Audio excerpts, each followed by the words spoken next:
Part 2. Spoiler section. The deep dive. All right. You ready? I think so. Really getting lazy. We're professionals now. Goodness. But just...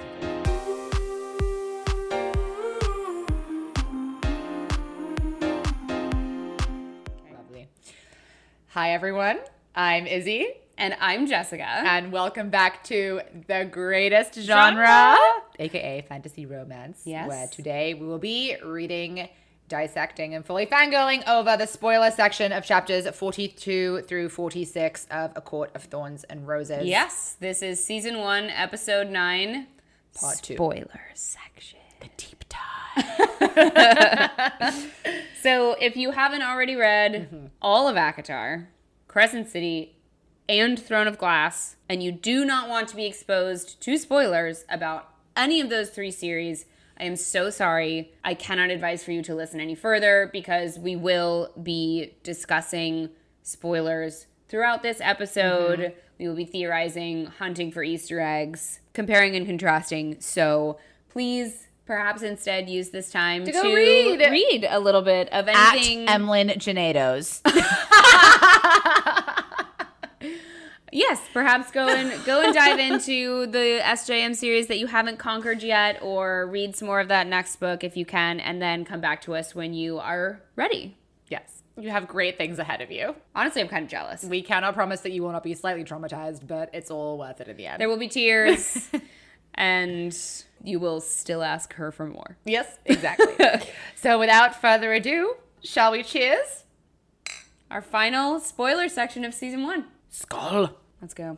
Okay, so we'll just go right into Tamlin and Feyre kissing behind the tapestry door. Yes, the final tryst in the cave. Is that what we're calling it? It felt like a cave when I was reading it. I don't know. It felt like a tiny little rock alcove. But this is because even on a reread, I'm still a very chaotic reader. Yeah. I'm like, Thank God that you have the audiobooks. I'm like, get me to the good stuff. And so, yeah, I, for some reason, assumed they were in a cave. Where are they? They're behind a tapestry? There's like a secret I thought there was a passageway door. behind a tapestry that's like actually a door. So it's like a hallway that they're in. But they I are still believe. under the mountain, so really, technically, they're all in a Sure, very we can large call it a cave. The whole thing is a cave. Mm-hmm. Okay. This is one of those scenes that in, of course, the famous chapter 54 of Mist and Fury, Rhysand goes back to. He's like, this is the moment where I lost it. And I was like, he had one moment, and we discussed this again in the first, there's nuance to it, right? We did. But, and it was more of a funny thing to me that, like, if my man didn't take this precious time to put me up against a wall and passionately kiss me, I would be like, what is wrong with you? we're in a fight. Excuse me? We're in a fight. Like, Sam, take note. I would have been enraged. But the number of mating bond clues that come after this. The entire last third of the book is just mating bond clues abound. There's so many nods to their So mating a couple of them that I bonds. pulled out was she can't get the taste of him out of her mouth, even like often multiple times. I felt like I couldn't get the taste of him out of my mouth, and I was just reading it. problematic. So He continues it was really fun. I'm so sorry, I didn't mean to cut you off, Please- but I'm gonna please keep do. going because now we're here. So I've been like a big Tamlin girly throughout this whole reread, and I was worried about it because I know where things brought are you gonna right go, back, huh? and I can feel the shift happening In your body. in my body. My body. It's impossible not to when he claims her with his mouth. It was everything, like from this scene in the tapestry Room. corridor. For some reason, for me, it was also very hot the way his neck snapped over and he knew that like something bad was going to happen. Okay, and then well, the only reason the only way he Wait. could save her was to put her up against a wall and kiss her Because this passionately. is a mini trope. Yes. The faked, Yes. the fake dating, fake boyfriend, fake whatever. fake marriage, It's fake like whatever. the mini all of it. version of that. And it's good. Yeah. It's a good one. There's a reason it is a trope. Yes.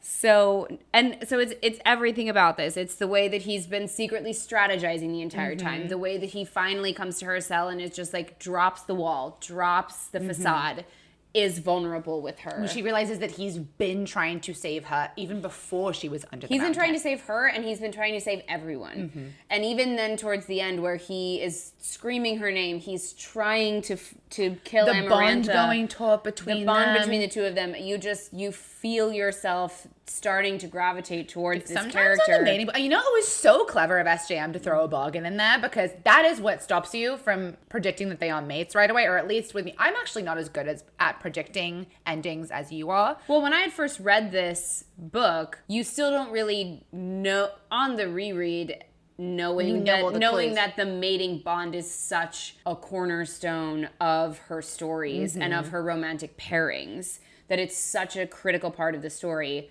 When I first read it, the significance of the mating bond wasn't there yet. Yeah. So in my mind, that's not where my mind went anyway.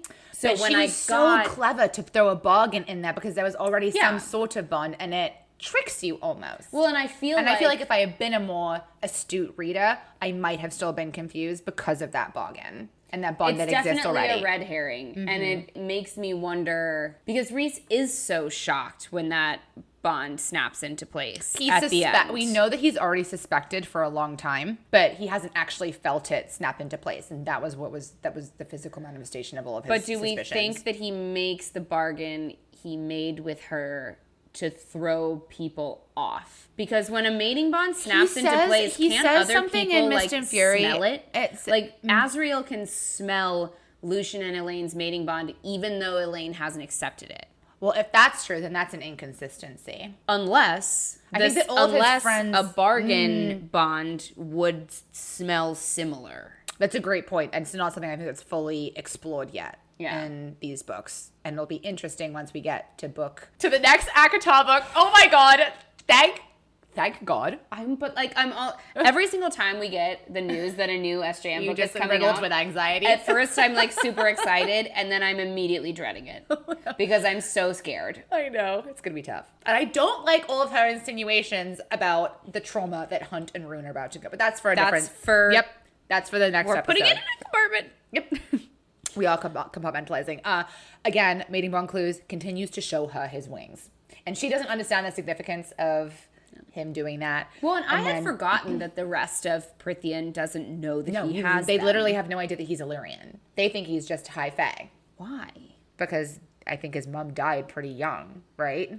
I know, but why? What's the strategy behind keeping that a secret from the rest of Prythian? I think the rest of Prythian is pretty prejudiced about Illyrians. They have a pretty backwards way of life, and he himself is pretty prejudiced against Illyrians because despite them being these incredible warriors, they take a lot longer to acclimate to modern life, I guess. So then is Lady Autumn the only wife that is publicly known and recognized by the other courts? Because when Rhys's I would imagine that the wedding of a High Lord would be a pretty big affair. So when Rhys's father married his Illyrian mother, was that just kept very hush hush?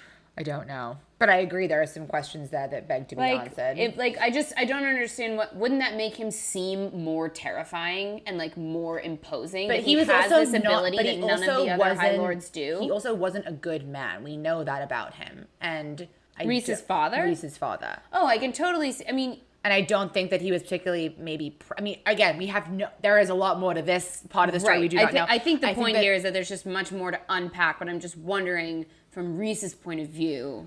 But I remember that being an offhanded line in either Mist and Fury or Wings and Ruin that the High Fae consider Illyrians to be... They consider them second-class citizens. Yes, exactly. For sure. But during the war with Hybern, he's got his wings out, doesn't he? Rhys? Yeah. Rhys does. Yeah. His dad doesn't have wings. His wings are only out because he's being tortured. No, I'm talking about in Wings and Ruin. In A Court of Wings and Ruin. Yeah, but at this point, the facade is gone. Because after that High Lords meeting, he reveals himself to be who he really is. Was Rhys tortured in a war camp in the first war with Hybern? Yes. And his wings were out then?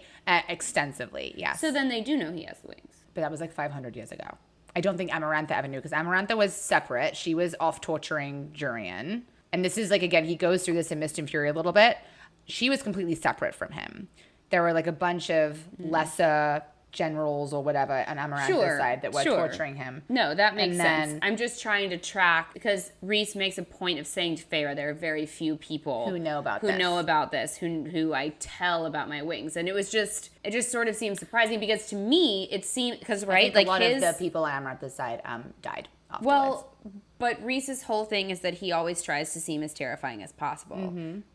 The wings are pretty scary and intimidating. Mm-hmm. Just seems to me like it would go more along the line with his whole demonic... Well, I think that he wants people to underestimate him sometimes.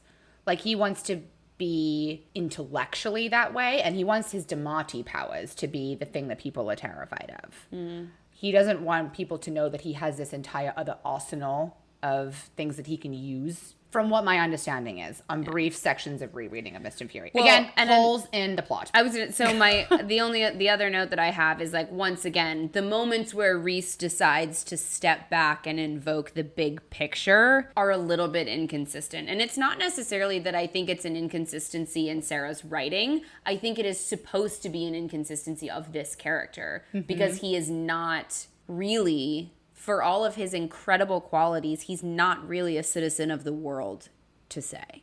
I agree with that. Totally. He very much has his blinders on. He really just cares about Valaris. And Feyre comes in his world and changes that for a lot of different reasons. So it was another moment to me, like the moments... I think he cares about his court as a whole, but he chose in that moment to protect them, or it was he can't protect everybody. No, and we've had that conversation, and like that is what it is. But again, down here in the cell, the moments that he chooses to talk about the bigger picture, he's just very selective about it. Mm-hmm. I would agree with that. Sometimes Rhys decides to be the champion of the bigger picture, and sometimes he doesn't. Yes, he's selective. I totally agree with that. So that was just something that I actually think that is in keeping with his character up to this point. That he's a very calculating person. Mm-hmm. And at the end of the day, all of these people have blinders on when it comes to that. And I'm going to say something else. I think that the rest of Prythian is just very lucky that their fate was tied to the fate of Rhys's people, because I don't think Rhys would have gone out of his way to save any other court beside himself. Like, I think it was a very lucky coincidence for all of the other High Lords that it just so happened that they were all in it together. Yeah. I think that goes the same for any High Lord, though. They all of them have an isolationist policy that we have already discussed that we disagree with. The way that we've talked about it, like this Under the Mountain chapter in Prythian history was very much a turning point for that, because we start to see alliances form. It's giving the Lost Kingdom and all the different kings, and it's like, you guys just got to work together. Present a united front.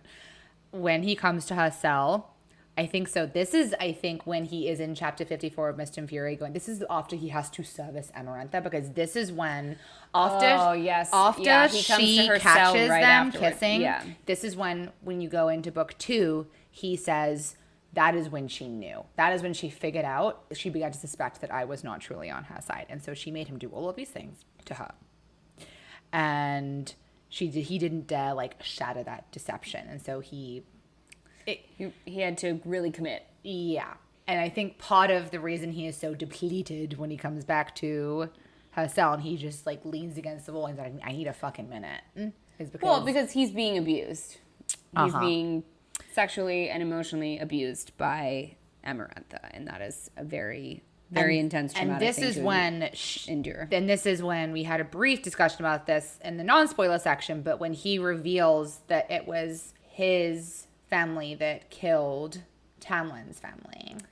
Oh yes, because Feyre and asked, she's like completely reeling. Why did she make you her whore? And he does his little like, besides the obvious. And that just so made me think of the Bat Boys as a little trio. Just always like, we're so hot, you know? I felt like in that moment, Rhys must have really been missing them.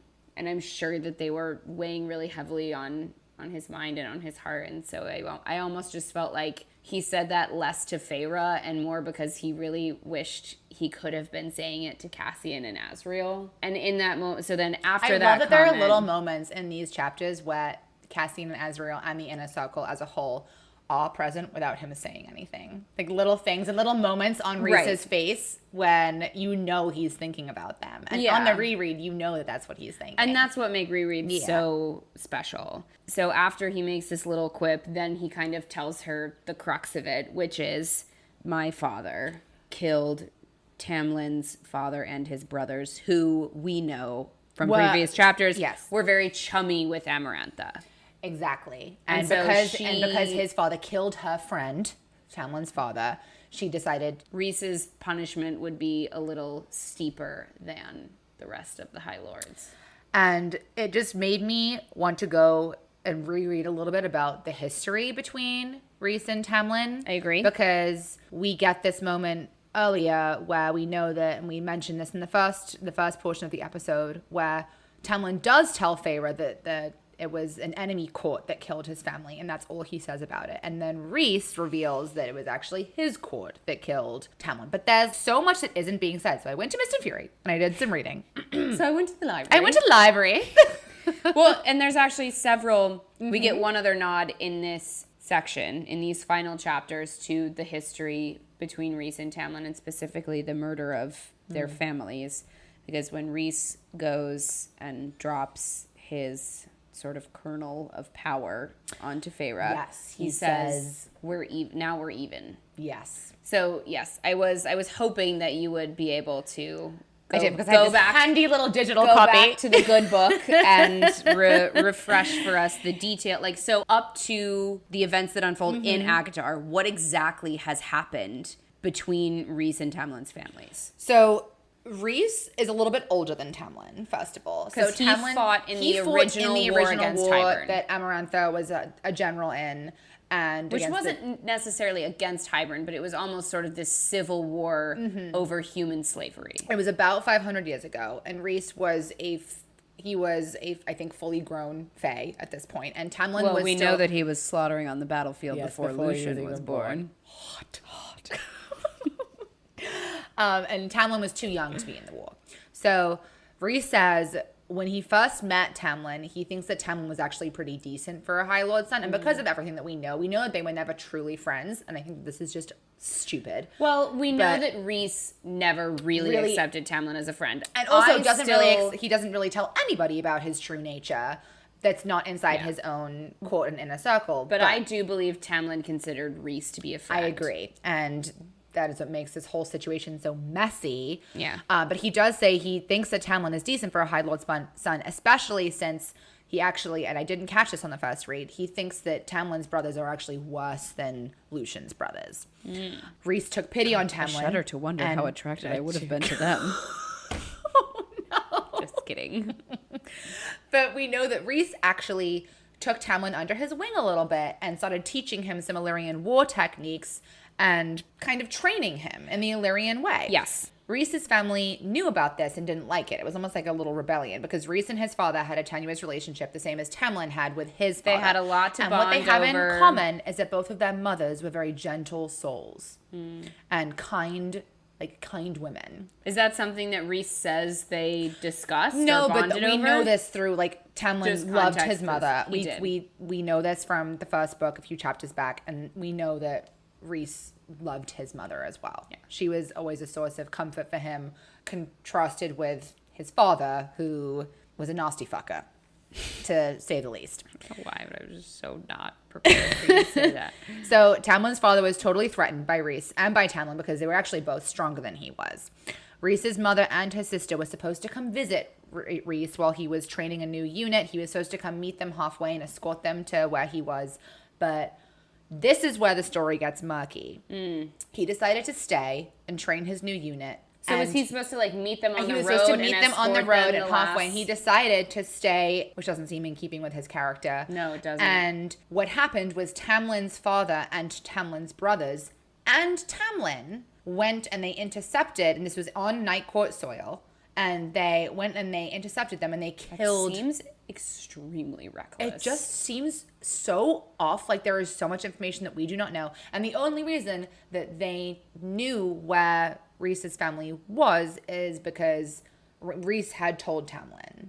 And so, but that's Rhys assuming that's the only way that they could have found out. Exactly. And that is where it's just like, one of the things that sometimes bothers me in this book, and I get it, it's a story, it's like just the most simple communication sometimes could avoid literally so much bloodshed and so much trauma, but it never ends up happening that way. So they kill Reese's sister and mother. They end up putting their heads in boxes, sending them down the river, and they take their wings. Small theory debunked. But I don't know, because we don't actually find out. It just says to the camp. Which camp? Who found them? There is so much information. Yeah, did Reese ever see the decapitated heads? No, did not. That much I can say for sure. Or the rest of, like, what happened to their bodies? Exactly. And so what was glaring out at me from this page, given what the relationship that he just described, that he and Tamlin had created for themselves before this happened, is that he definitely went to try and save Reese's mother and Reese's sister. That's what I inferred about Tamlin. Well, and it could have even been, like, let's say somehow Tamlin's dad and brothers had managed to get this information without Tamlin's help, and somehow got a message to Tamlin like, hey, you need to come and meet us at this place because we've got a plan and you need to be a part of it. And if Tamlin then realized that they were going to try and ambush, my guess is if Reese was supposed to be there, Reese was probably the real target.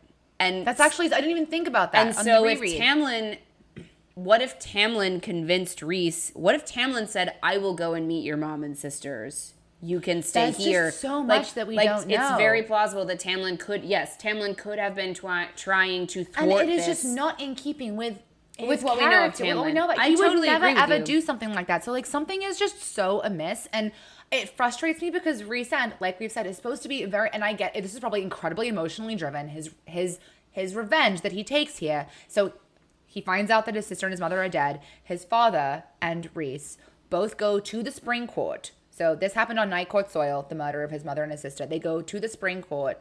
Rhys kills all of Tamlin's brothers. Good. In their sleep, I believe. So it is nighttime. It is nighttime. That does make sense. Chaotic reader alert.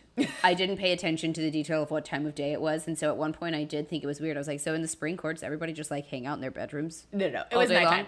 Okay, so they were sleeping. So Rhys was killing Tamlin's brothers, which, good riddance, exactly. His dad was killing his father. Now, what Rhys did not know. But do you think that Rhys woke them up? Because killing somebody in their sleep is kind of... No, because what he says is that he broke into their minds and, like, basically made their brains melt or something along those lines. It was not pretty. While they were sleeping. I think he woke them up and he killed them. Rhys just doesn't seem like the kind of guy who would just kill somebody in their sleep. I think they were very much present while the actual killing was happening. But anyway, his dad went to go kill Tamlin's dad. And then what he didn't, and this is, again, how could you not know? Rhys's dad also ended up killing Tamlin's mother. Which, to say something for Rhys's dad here, this is something that we have definitely seen play out before in... It doesn't even really just apply to fantasy. Like, that is if someone kills the person that you love, the truest form of revenge is to make them endure the same pain. Mm-hmm. So it's highly possible that Rhys's dad got to the room, saw them both there, and instead of just killing Tamlin's dad, he probably made Tamlin's dad watch about that first. Chaotic, like about that tumultuous relationship. He and Rhysand's dad and his mom, they were mates. And I think he did love her in his own twisted way. He always let her fly when that was like the whole, like that was the reason that his mother still loved his father in some capacity, because he always understood that she was an Illyrian and she needed to fly. And we do know that Tamlin's father, the brute that he was, did hold, he did have some kind of a soft spot for his mother, and, he planted her the rose garden and all of that. And we know that mates feel each other's pain, and it's just... So it is the worst revenge you could exact upon someone who had done this to you. When Rhys then went to Tamlin's room to stop his dad from then killing Tamlin, because he was like... So Rhys's dad was done killing both of Tamlin's parents. He was going to go and kill Tamlin. And then they were headed to Tamlin. Tamlin was the final stop. Rhys was like, stop. Do not do this. And Tamlin... Using that moment of distraction. Well, Tamlin also could feel the High Lord's power He knew his father was dead because of the transfer of power that pretty much immediately happens when a High Lord dies. He knows what's happened, so he immediately kills Rhys's dad. And then Rhys immediately feels the transfer of power to him. And so there are these two new brand new High Lords, which actually is kind of a parallel to what's happening under the mountain, is when Amaranth slaughtered all the other High Lords, so they all come into their power at the same time. That happened to Tamlin and Rhys in the most traumatic way possible. Then with Rhys, I think it was just all too much from what he says in Mist and Fury, and he just flees. Well, I think it was probably a lot, but he also has mentioned before that if he and Tamlin, if two High Lords physically one-on-one came to blows with each other, the fallout would be catastrophic. Mm-hmm. So I think it was probably a lot of emotion to deal with, and I think B, it was almost like survival instincts saying we should not be in the same room together, because I would imagine it's magic that gives the High Lords this power, and the magic exists to sustain Prythian. And so there is probably some kind of insurance policy built into this balance, magic. Right? Everything has a balance. So it must have just been something like screaming at Rhys inside, like, get out, get out, get out, get out. Because the magic doesn't ever want to destroy itself, I would imagine. And just my main takeaway from this was, like, these are two people that, at least at this point in the story, like, not Under the Mountain, but 500 years ago, whenever it was this happened, have more in common than they don't. And isn't that something that we see play out every day in humanity with, you know, outside influences trying to pit us all against each other? And yet if we all just sat down and had a conversation, calm, open-minded conversation, we would realize that we have a lot more common ground than it's we one would of maybe think. One of the downfalls of the high female is that they are so emotionally driven. I'm sorry, what is it Bryce calls them? Alpha holes. They are all alpha holes. I agree with Bryce. They are all alpha holes, and they need a good scolding. They all need women in their lives to tell them what is what. Okay, so that's my notes about the family. The family affair, if you will. But it's definitely a place that my mind wandered several times while I was rereading these final chapters, was this backstory between Rhys and Tamlin, and because you're so close to Mist and Fury, and where that on the reread, comes like, to I head. want that context, because I keep, like, and I've actually reread Mist and Fury a number of times, and I still can never quite remember the story of because I think it's told in a well, and I think you're right that at the end of the day, ambiguous way on purpose. Because we're missing pieces, and I think hopefully Tamlin's story is not over. I hope that it's not. I don't just think it is a footnote. We'll see what else she has in store for us, but I would imagine that Sarah has something more up her sleeve. I would concur. Yes. Our good friend Sarah. Our good, close, personal friend Sarah J. Maas. Just a couple notes about the prayer, unless you have anything else in the... No, I would love to talk about the prayer, actually. I had notes about that, too.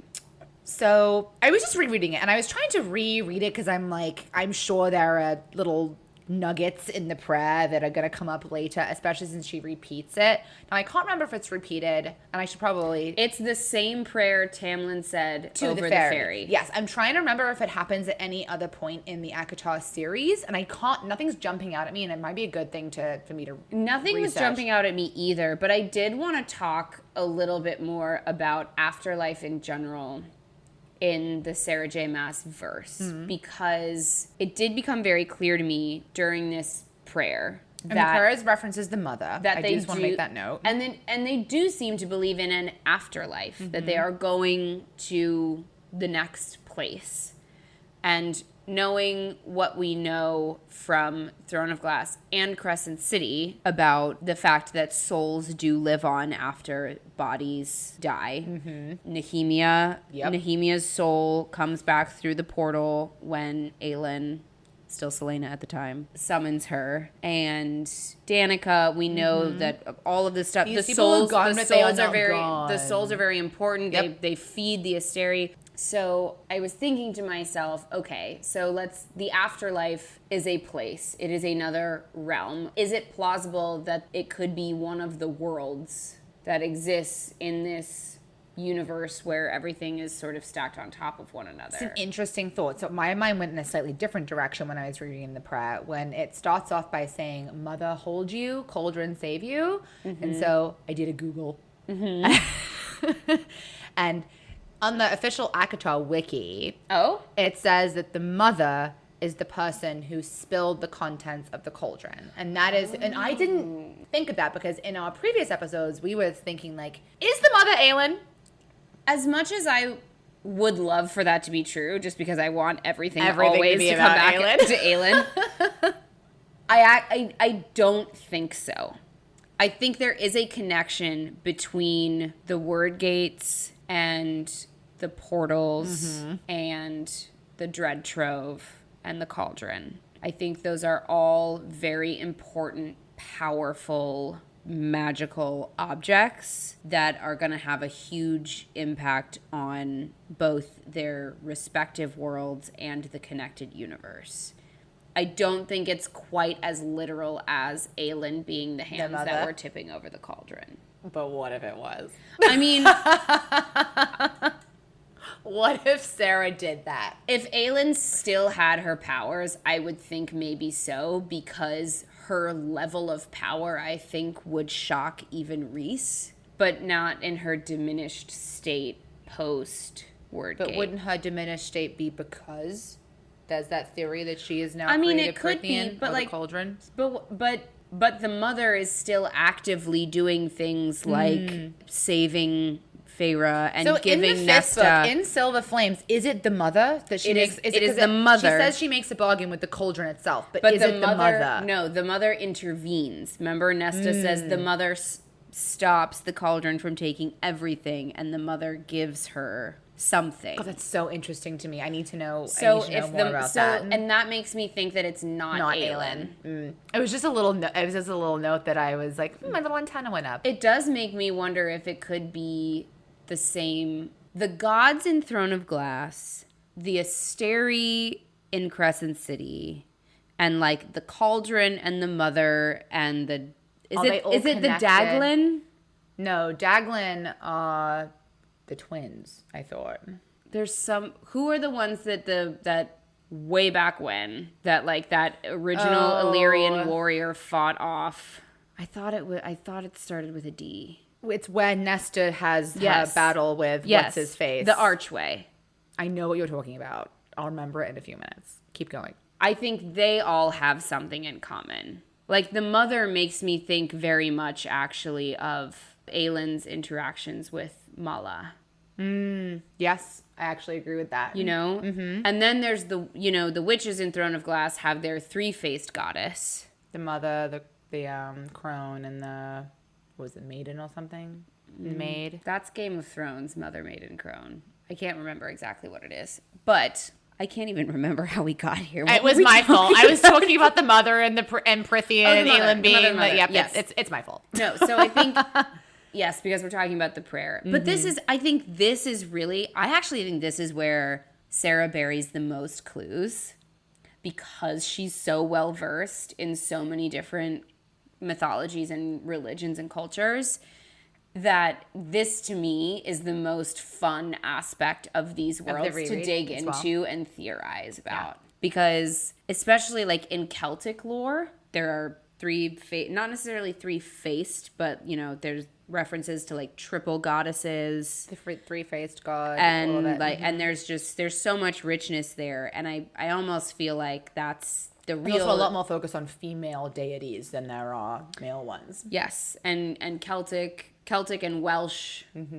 mythology are very similar, and then you have druids and all of that fun stuff. It's a very interesting aspect of these worlds to consider, especially when you look at it through the lens of the connected universe. And I do It's think really fun to dive into the prayer on the read. I do think the afterlife is one of the worlds. And I think what the Asteri are doing in Crescent City are capturing the souls before they can get to that world, and they're feeding off of the energy, which to me sounds just very Valg-like. Yes. I don't think that's a coincidence. Right? Like they feed, the Valak have to feed off of life because they are not really alive. I agree. So it's wild. No, that she definitely did not do that like by accident. I'm just, God, I'm so excited and terrified. I at know, the same me time. too. I need to know more, but I also am so scared of everything else that's going to have to come along with knowing more, you know? Yeah.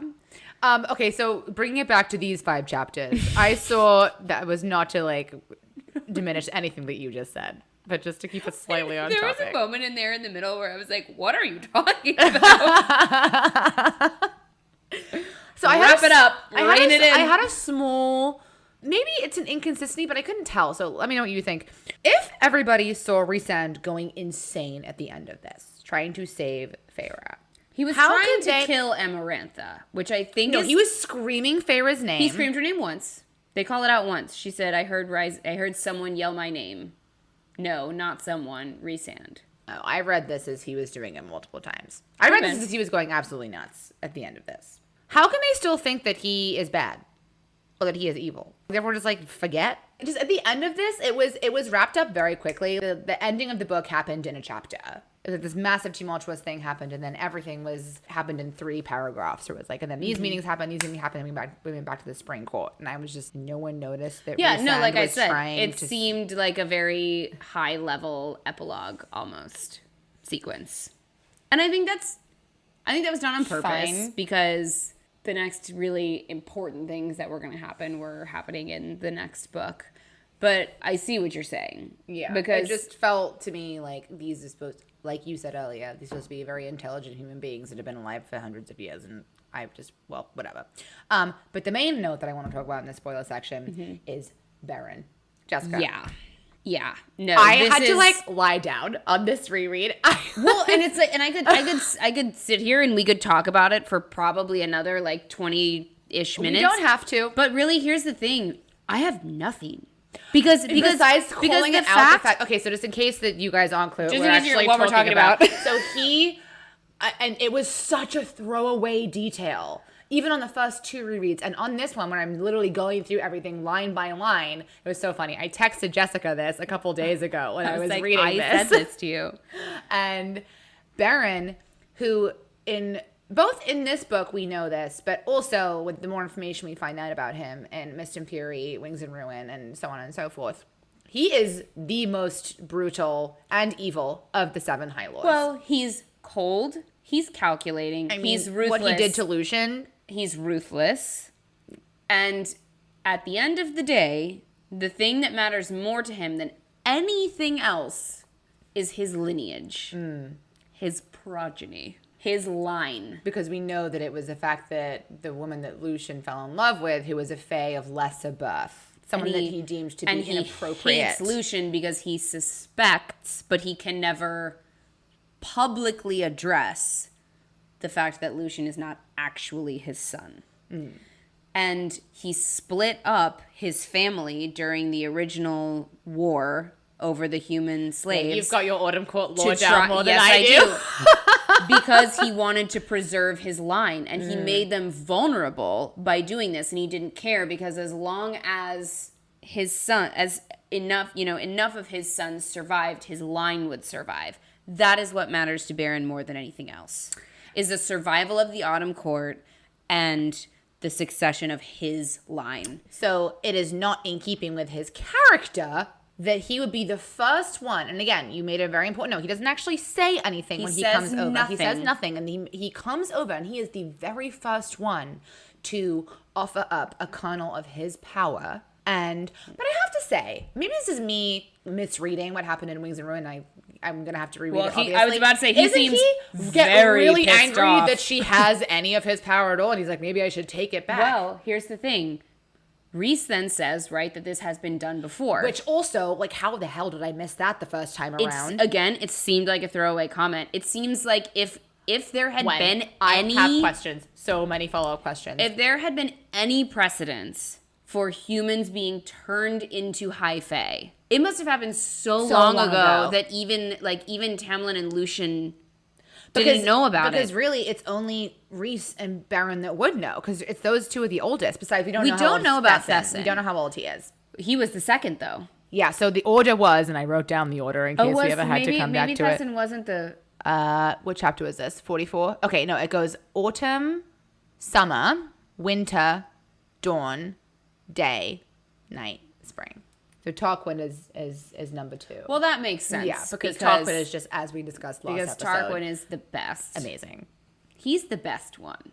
Like, I think has the most good in him. He's such a great character. And by the way, having a court whose like way of putting a hit on you is sending you a massive ruby Blood is like ruby. Kind of sick. Like that's just a huge flex. But yeah, it just screamed out at the page on me on the reread, and I was like, holy shit. Those two details to put together make me think that Baron absolutely knows something that everybody else does not. And it makes me think that he did not have all of the information because he is very shocked and upset when he finds out that Feyre has some of his firepower. So maybe he didn't know what that result would be. Maybe he wasn't directly involved in what happened last time. But you know what, Isabel? He is not the only ruler associated with Autumn who would seem to have an interest in not only family lineage, but also in maybe researching histories. If you haven't read Crescent City, it is time. You know, it's just pivot. Like the Autumn King in Crescent City is obsessed with... God, it has been so fun reading about that character from the get-go because we just have no idea. He is so obsessed with their lineage, both backwards and what's happening next, and that's why he's so horrible to Rune. Some connection here that we don't know how it connects, but we know it does. It simply has to. And or she could just be taking us all for a ride, and that is the biggest red herring ever. There is no way. And especially since she went out of her way. Again, we'll talk about it more in our episode. Yeah. She went out of her way to say how it's been one of her favorite characters to write. There's no way to throw away character or a red herring. There's just no way. I totally agree. No, I have been very big on the Autumn Court ever since I reread this scene. I was trying to like do my 5 chapters at a time, and then like a month ago I accidentally just like read the rest of the book. And when I reread that scene of Baron being the first, and he doesn't skip a beat. No, he comes right over. It's like he was lying there and wait, and he hasn't been present for any of the other challenges. He was noticeably not present, like you so astutely called out. He was not there. Mm-hmm. It's just, and like I said, like I keep talking about this, but really at the end of the day, the biggest point is just that we don't know. And so it's worth paying attention when you read. And now knowing that Eris is such a multifaceted, interesting character. It's just all very complex. I think Eris is trying to figure out what his dad knows. I think Baron You know what Eris is giving? He's giving Rhys in book 1. When you don't know about anything that's been happening with his character, the way he is described. Did I send you that TikTok? I don't think so. Oh. Send it to me. I just saw that TikTok. Oh. Yeah. Maybe you did. And we just sent each other a lot of memes. It could be that it's all blending way too much content going back and forth. But it's true. I realized the other reason I think I really like Eris is because he gives Draco a little bit. Oh, no. I'm really on my Harry Potter right now. Are you reading Manacled? I started it. It's not my favorite so far. Oh, interesting. I haven't read it. But I'm going to stick with it, Emily Galt. I will not fail you. I'm going to do it. Okay, so tiny note that I had that was kind of cute when he's telling Feyre as they're having that conversation after he's kind of summoned her through the bond at the end of chapter 46. He was like, "Why did you do that?" And he was like, "I want my future offspring to remember that I fought." I loved that. And we know it means that future offspring. That was kind of cute. At baby Nyx. Cute. At Nyx. That's literally my last note. It was a very noble thing for him to say. And for all of Rhys's imperfections, which, by the way, I think are necessary for good characters. Yes. Because there are very few perfect characters in the world besides Aelin Galantinius. who is without flaw. Sure. In my humble opinion. I think she could have been a little more transparent about certain things, but sure. No. No, I have no notes. Aelin did everything right. also realizing, like, I think he meant that. I think that is a reason why he did it, but he is, of course, withholding from her that he also did it because he couldn't not do it because he had fallen in love with her. Mm-hmm. And you physically cannot see your mate. And again, pain. It is a very noble thing he acknowledged that even though he had fallen in love with her under the mountain during this whole process, even before the mating bond snaps into place, he never lost sight of the fact that she had come under the mountain to save Tamlin. And he has a note about that in Mist and Fury where she was like, why didn't you tell me? It's about his family. When she's like, why didn't you tell me that Tamlin's family did that to your family? And he says, I didn't want you to think that I was trying to turn you against him, because he wants her to fall in love with him from her own volition, not because he's trying to poison her. Well, it also would have been very counterproductive to be like, by the way, this guy that I really need you to save for all of our sakes kind of sucks. Like, that would have not been a great... I think at the moment he was referring to the moments after the actual third task, but... Okay. Yeah. But great point. Doesn't really fit. I think that's one of those moments where Reese decides to look at the big picture and be strategic. Glad he finally did. Like I said, very selective. Sometimes I think I think he chooses well, and other times I think maybe he chose wrong. But again, that is what makes him an interesting character to read about. I really don't I don't want it to be over, but I also know that, I kind of don't have anything else to say. No, besides they go back to I know it was cute, like back in the Supreme Court, Alice's. Oh, Alice's little ones running around in the garden. That almost triggered a tear for me. It was such a perfect way. Totally missed I wish it had ended there and not at dinner time. time. Being like, come to dinner. I don't know why that was so tough for me to read. But on the other hand, it's like, it's very full circle. It's very full circle, and like they're gonna go back to having their dinners together, even though Feyre throws up everything. Yeah, all the time. Big theme of Mist and Fury. Spoiler alert: she can't keep her down. I did actually. You know what? I do have one other thing to say. Yes. And this is something that we had briefly touched on in part 1. I think I'm gonna have a hard time with the beginning of Mist and Fury because I was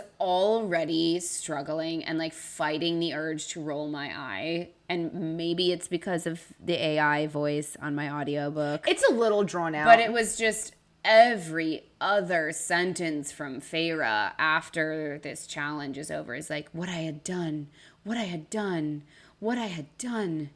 And it's like, yes, it was awful, but you also were forced into a situation and you did what you had to do for the greater good. The immediate extreme descent into like self-loathing. And the guilt.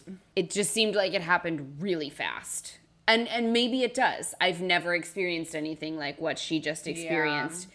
But I was struck by it, I think, because I know that that's not something she rebounds from. And so it stood out to me more because I think the first time I read it, I was just sort of like, oh yeah, I understand in this moment she's having a really hard time. But because I know that it's not her having a really hard time in the moment, it's actually just her new state of being. Yeah. I was like, I'm excited to get into it in Mist and Fury. Hold yourself up a little sturdier, you know? Because we know that going into Mist and Fury, she has just become a shell. I think she would have had a little bit of more of, not an easy time of it, but she would have been able to cope a little bit more if Tamlin had actually offered up those conversations with her and helped her through it and let her heal in a way that wasn't just sheltering her from everything and like defend herself and learn how to fight. And he didn't do any of those things for her, which I think kind of propelled her more into that state of despair. Agreed. I think everybody in Prithian, apparently except for the Night Court, needs to learn a little bit more about healing from trauma. They don't really seem to have a formula for that anywhere else. He does immediately recognize what she has gone through and tries to broach the subject, and Feyre draws a boundary line. That was hours after. I understand. I'm just saying it is plausible that in that moment he could have been like, okay, when she wants to talk about it, she'll let me know that she's ready to talk about it. Mm-hmm. And I think she does try to. I don't know if she. I'll have to wait until we reread it again, because it's just I was starting to struggle with it a little bit, but then I did remember that one of the things I love the most about Sarah's series is that almost every single one of her characters at some point hits some form of like rock bottom. Mm-hmm. Aelin in the box. No, it's the journey of self-discovery. Bryce and being healing. on the brink of suicide after Danica's Danica's death. Mm-hmm. And really for Feyre, it's after going through these trials under the mountains and then just feeling like Nesta, it's after her dad. I think that is actually what makes these characters so important, at least to me, is that it's a very inspiring, moving journey to read. Mm-hmm. And it makes you believe that it can be done no matter what. Because even though we all can relate to having points in our lives where we just feel really beaten down or tired or, you know, that's a very human thing that happens to people throughout their lives. When you read these stories of characters that go through even more trying things than we could ever imagine, pieces of what they've gone through, you understand the strength that it takes to try and pull yourself up after being so down. Those are the things that sort of stay in your heart. And sometimes you have to reach for a story like that to inspire you to move forward. And I think that's a tale as old as human and it's one of the things that we read about in the stories that we love. Like there's people love, even in our stories, they love to read. Well, and it's not even necessarily like novels. Like I think that's why legends and myths and even religions became so important, because we need ideals to strive for, and we need those tales of courage and strength and heroism to make ourselves believe that we can achieve that kind of strength. Like we can find it within ourselves the way these characters did. And so I just thought that would be a good note to end on. Yeah. This story on, because even if we don't relate to Feyre on the painting level, I think we can all agree that she is a very inspiring and resilient character. Yes. Oh, nicely put. I don't have any more beer in my episode sip. You can cheers to the end. Okay. Oh, Jess. And with that, we will wrap up season 1 of our reread of A Court of Thorns and Roses. I can't believe it. A year ago, we were like, should we do a podcast? And we did it. And we did it. Thank you for everyone who has supported us along the way. Thank you to everyone who is listening to this episode. Thank you to everyone who has listened to any of our episodes. Thank you to Sarah J. Maas for existing these incredible stories. And we are so excited to continue the greatest genre in our deep dive. Yeah, we aren't going anywhere anytime soon. We're having too much fun. So. And we will see you in the interim for our bonus Fancast episode and our mini interview. Yes, and we will just keep an eye on our Instagram, so you know we will try and when get them the out cadence as starts. Quickly as possible. Exactly. But we need a little bit of a break. Posted. I think maybe a couple of weeks, and then we'll be back at it. I'm so excited. I am too. Thank you all. Thank you. We love you so much. Bye, guys.